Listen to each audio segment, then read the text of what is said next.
What I didn't know was that while she was promising me forever, she was secretly sharing pieces of herself with the one person I trusted almost as much as her, my own brother. I didn't find out right away. It started with small things, her late night texts, the way she'd suddenly laugh at something when her phone buzzed, brushing it off when I asked who it was. I told myself not to be paranoid. After all, this was my brother. The man who grew up with me, who had my back in fights, who stood beside me on my wedding day as my best man. Never once did I imagine that the two people I loved the most would betray me in the same breath. But looking back, the signs were there. She would talk about him more than she should have, comparing us in ways that felt playful at first but started cutting deeper over time. Your brother's really good at fixing things. Maybe you should learn from him. Or, he's so funny, don't you wish you had that kind of humor? I laughed it off then, but those words stayed with me. The night everything unraveled started like any other. I came home from work, tired, just wanting a quiet dinner. But what I walked into that evening would tear my world apart in ways I still struggle to put into words. That night, the air felt heavy, almost like the house itself knew what I was about to discover. I remember setting my bag down by the door and noticing something strange. Silence. No TV, no music, not even the soft clatter of her in the kitchen like usual. Just silence. I called her name, no answer. Then I noticed it, a faint giggle, not hers alone.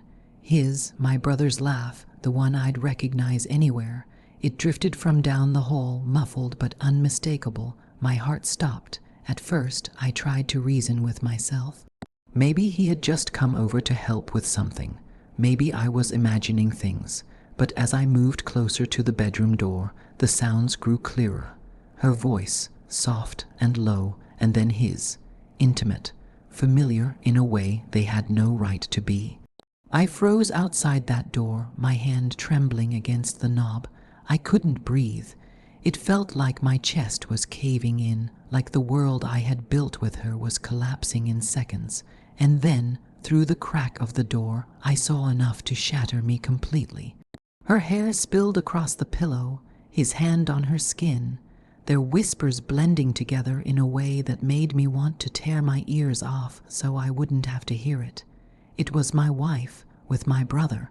In that moment, it felt like a part of me died, not just as a husband, but as a brother, as a man. Betrayal doesn't just break you. It burns through you, leaving nothing but ashes. I didn't storm in. I didn't scream. I didn't even cry, not yet. Instead, I backed away slowly, my body numb, my mind refusing to believe what my eyes had just witnessed. I left the house without a word, the weight of their betrayal pressing against me so hard I thought it might crush me. And as I sat in my car, hands gripping the steering wheel, staring out into the night, a question echoed in my mind over and over. How could they? I don't even remember how long I sat there in that car.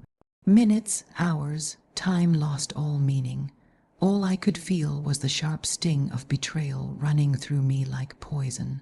This wasn't just anyone. It was my brother, the person I grew up with, the one I defended in fights, the one who shared the same blood as me. And her, the woman who had promised me forever, who looked me in the eyes on our wedding day and said I was her one and only. Now the two people I trusted most had taken a knife to my back. My phone buzzed on the seat beside me. It was her. "Where are you? Dinner's getting cold." The text read. I stared at the words, my hands trembling. How could she pretend like nothing had happened? How could she text me with the same fake warmth after what I just saw? I typed a reply, then deleted it, typed again, deleted again. Every word felt either too small or too explosive. Finally, I just threw the phone onto the passenger seat and gripped the steering wheel tighter, my knuckles white. My heart was pounding, and a thought burned in my chest that I couldn't ignore anymore. Do I confront them? Do I walk back in and let them know I saw everything? Or do I wait? gather proof, plan my move, make them feel the pain I feel right now. The anger was starting to take over the numbness. My brother, my wife, together, behind my back. I wanted to slam the car door open, storm in, and tear everything apart. I wanted to see their faces when they realized they were caught. But another part of me whispered something darker, something quieter. Wait, don't give them the satisfaction of your rage. Make them wonder, make them sweat. They think they're clever. Show them you're smarter. I drove away that night, but the betrayal followed me everywhere. The taste of it was in my mouth. The weight of it pressed on my chest, and no matter how fast I drove, I couldn't outrun the image of them together in that bed. And deep down, I knew this was just the beginning of a night where I never thought I'd have to live. I pulled into the driveway later that night, my face calm but my insides boiling. The house lights were glowing warm, almost mocking me, like they were hiding the ugliness that lived inside. She greeted me at the door with a smile, her voice soft and sweet. "There you are." I was starting to worry, she said, pressing a kiss on my cheek as if nothing had happened. Her lips were still warm with his. I had to fight the urge to recoil. I got caught up at work. I lied, forcing a smile. My own voice felt foreign, heavy with a mask I never thought I'd have to wear in my own home. My brother was there too. He was in the living room, leaning back on the couch like he owned the place, laughing at something on his phone. The second he looked up and saw me, I caught it. That flicker in his eyes, guilt, fear. A flash of recognition that told me he knew what he had done, and he wondered if I knew too. I didn't let my face crack. I walked right past him, poured myself a drink, and sat down like nothing was wrong. But inside, my heart was hammering against my ribs. I studied them all night. Every glance they exchanged, every shift in their body language, the way she avoided holding my gaze for too long, the way his laughter didn't sound as carefree as usual. They thought they were being clever. They thought their secret was safe, but I had seen it, I had felt it, and now I had the upper hand, because the truth was, I wasn't going to explode. Not yet. I wasn't going to scream or accuse or throw everything away in a fit of rage. That would be too easy for them. No, I was going to make them squirm. I was going to make them live every second of their betrayal in fear of being caught. And when the moment was right, when I had the proof, when their guard was completely down, I would tear their little world apart, piece by piece. For now, though, I smiled, raised my glass, and pretended everything was fine. But in my chest, the storm was brewing. The next morning, I played the role of the perfect husband, coffee ready, breakfast on the table, a kiss on her forehead as if nothing weighed on me. But inside, every move I made was calculated.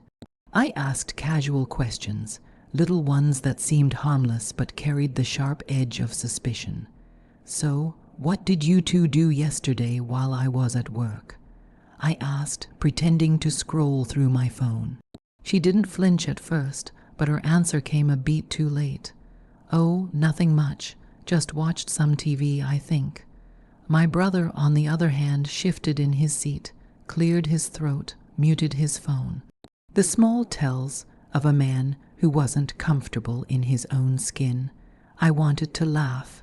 They didn't even realize the noose was already tightening. I started dropping subtle landmines into conversations, things designed to make them sweat. "Funny, I had this dream last night that I caught you two sneaking around." I chuckled as if it was nothing. She froze. Her fork stopped halfway to her mouth. For a split second, her eyes darted toward him and then back to me.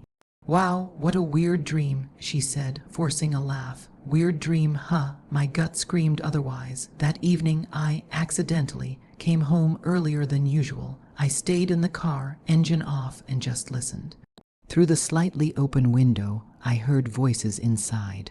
hers soft and nervous, and his lower, rushed, like they were cutting something short, the sound of hurried footsteps, a door shutting. By the time I stepped inside, they were both in the living room, sitting apart, acting as though nothing had happened. But I saw it, the flushed look on her cheeks, the way he couldn't sit still. They thought I was blind. They thought I was stupid, but in reality, I was studying, waiting, setting the stage for their downfall, and the more they squirmed under my quiet watch, the more I realized something chilling. This wasn't just about betrayal anymore. It was about control, and I wasn't about to give that up so easily. I wish I could tell you I handled it with calmness and grace, but the truth is I didn't. One night, I couldn't hold back anymore. I confronted them both at once, my wife sitting across from me, my brother standing in the doorway. I laid it all out, the late night whispers, the guilty glances, the lies disguised as laughter.